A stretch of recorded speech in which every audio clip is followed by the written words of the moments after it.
ഇന്നലെ നടന്ന FIFA world കപ്പിന്റെ രണ്ടാം സെമിഫൈനലില് തോമസ് തുഷേയും സംഘവും തോൽവി ചോദിച്ചു മേടിച്ചു എന്ന് ഞാൻ പറഞ്ഞു കഴിഞ്ഞാൽ നിങ്ങൾ വിശ്വസിക്കുമോ? നിങ്ങൾ വിശ്വസിച്ചേ പറ്റൂ. ചോദിച്ചു മേടിച്ച തോൽവിയാണ്. കുറച്ച് എക്സാമ്പിളുകൾ ഞാൻ പറയാം. എന്തുകൊണ്ടാണ് തോമസ് തുഷേൽ 56-ാം മിനിറ്റിൽ ലീഡ് നേടിയതിനു ശേഷം രണ്ടാം ഗോളിന് ട്രൈ ചെയ്യാതെ ഫുൾ ബസ് പാർക്കിംഗ് ഡിഫൻസിലേക്ക് പോയത്? തെറ്റ് അവിടെ സംഭവിച്ചു. ഒന്നുമില്ലെങ്കിലും അദ്ദേഹം ഇത്ര വലിയൊരു കോച്ചല്ല. അദ്ദേഹത്തിന് ചിന്തിച്ചാൽ തൊട്ട് മുമ്പത്തെ 2 മത്സരങ്ങൾ അർജന്റീന കളിച്ചിരിക്കുന്നത് സ്വിറ്റ്സർലൻഡിനെതിരായാലും ഈജിപ്തിനെതിരായാലും അവര് ഗോള് വഴങ്ങിയതിനു ശേഷം തിരിച്ചു വരുന്ന ഒരു കാഴ്ചയാണ് നമ്മൾ കണ്ടേക്കണത്. എന്നിട്ട് ആ എക്സ്ട്രാ ടൈമിൽ 80 മിനിറ്റ് കഴിഞ്ഞാൽ അവർക്ക് ഒരു സ്പെഷ്യൽ എനർജി ആണെന്നും അതിൽ നിന്ന് അവര് ഇഷ്ടംപോലെ ഗോളി വേൾഡ് കപ്പിൽ അടിച്ചിട്ടുണ്ടെന്ന് എല്ലാം അറിയുന്ന തോമസ് തുഷേൽ എന്ത് ടാറ്റിക്സ് ആണ് ബസ് പാർക്കിങ്ങിലേക്ക് പോയതെന്ന് എനിക്ക് ഇപ്പോഴും മനസ്സിലാവണില്ല. അതും ചെറിയ വല്ല ടീമാണെങ്കിൽ ശരി. ഇത് ലോകത്തില് അർജന്റീനയെ ഒപ്പം തന്നെ പിടിച്ചേക്കാൻ പറ്റുന്ന അത്രയും കഴിവുള്ള പ്ലേയേഴ്സ് ഉള്ള ഒരു മുൻനിര ലോക റാങ്കിങ്ങില് 3-ാം സ്ഥാനത്ത് നിൽക്കുന്ന ഒരു ടീമിന് ഇങ്ങനെ ഒരു ഗതികേട് വരുത്തി വെച്ച് കൊടുക്കുക തന്നെയാണ് ചെയ്തത് തോമസ് തുഷേൽ. അങ്ങനെ തന്നെ വേണം പറയാൻ. അദ്ദേഹത്തിന്റെ കരിയറിലെ ഏറ്റവും മോശം മത്സരമായിരിക്കും ഇന്നലെ കളിച്ചതെന്ന് ഞാൻ ഉറപ്പിച്ച് പറയുന്നു.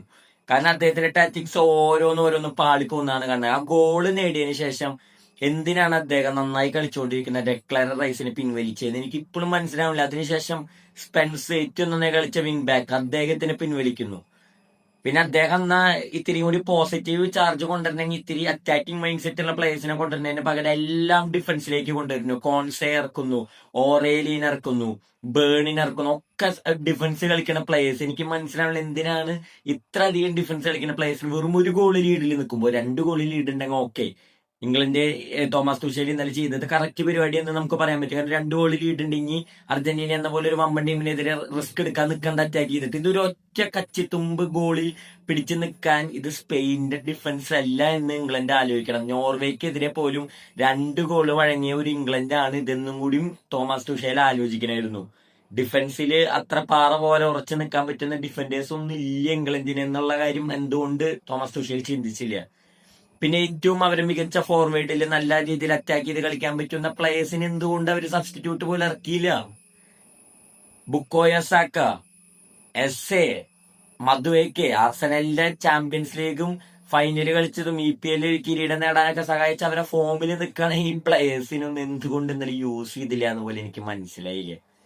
എന്നിട്ട് ഏറ്റവും നന്നായി കളിച്ച ഡെക്ലൻ റൈസിനെയൊക്കെയാണ് പിൻവലിക്കുന്നത്. റാഷ്ഫോർഡിനെ കൊണ്ടുവരുന്നത് അവസാന മിനിറ്റിൽ അത് എന്തിനോ വേണ്ടി തിളയ്ക്കുന്ന സാമ്പാർ പോലെ. മനസ്സിലാവാത്തോണ്ട് ചോദിക്കുന്നത് തോമസ് തുഷേൽ വരുത്തി വെച്ച തോൽവിയാണ് ഇന്നലത്തെ തോൽവി എന്ന് പറയുന്നത്.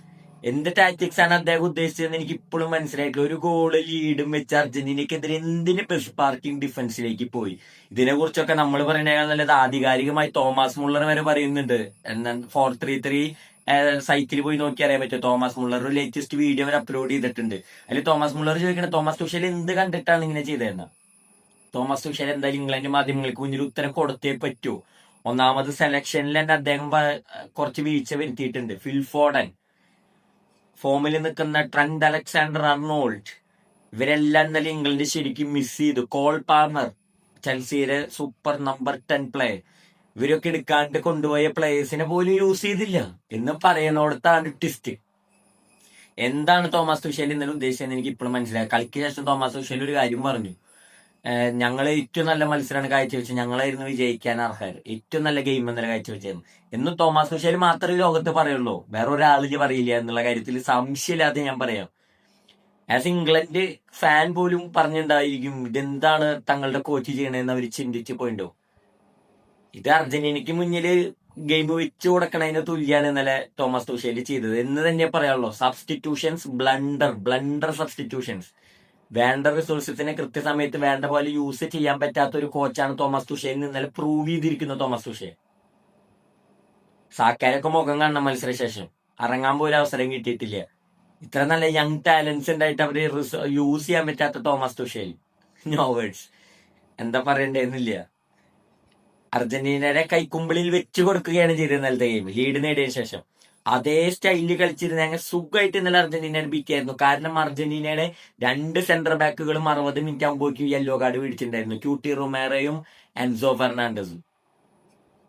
എന്നിട്ട് എന്തിനാണ് പിന്നെയും ഡിഫൻസിലേക്ക് പോയത്? ഒരു അറ്റാക്ക് കൊണ്ട് ശ്രമിച്ചെങ്കിൽ മേ ബി അവർക്ക് റെഡ് കാർഡ് മേടിച്ചു കൊടുക്കാൻ പറ്റിയാനെ. അതിന് പോലും ട്രൈ ചെയ്യാതെ ഫുൾ ബസ് പാർക്ക് ചെയ്ത് ഡിഫെൻഡ് ചെയ്ത തോമസ് തുഷേലിന് ഇരിക്കട്ടെ ഇന്നത്തെ എന്റെ അഭിവാദ്യം. ദാറ്റ്സ് ഓൾ, അത്രേ ഉള്ളൂ.